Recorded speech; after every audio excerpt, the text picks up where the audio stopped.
When my grandma died, my dad took over her log cabin. It wasn't particularly old, but it always felt off.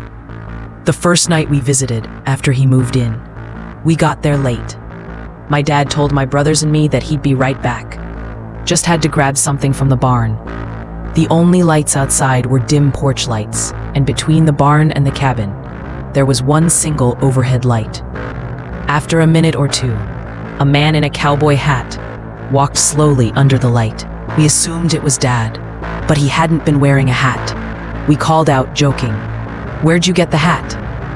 The man tipped the brim of his hat, and then our actual dad came out from around the back of the cabin. He looked confused and asked, "What are you talking about?" We turned back, but the man in the cowboy hat was gone. After that night, things got strange.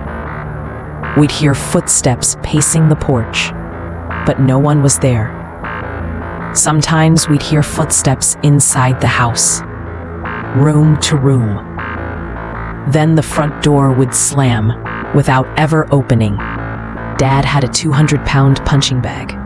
It would start swinging on its own. Once, it pulled back and slammed into me so hard, it knocked me out of my chair. My brother and I just stared, trembling. We never sat near it again.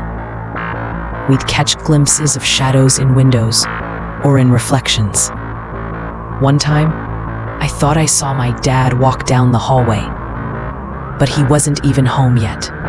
I followed, peeked into the bathroom, and saw the shadow of a man in a cowboy hat swaying gently on the wall.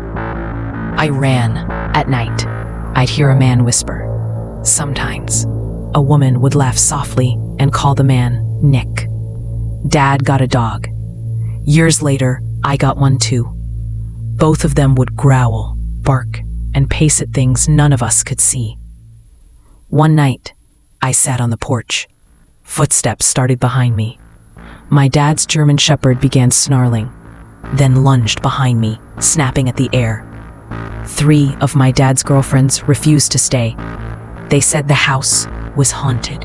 One said she heard a man call her name, then saw a shadow pin her to the bed, laugh, and press ice-cold hands over her mouth. She never came back.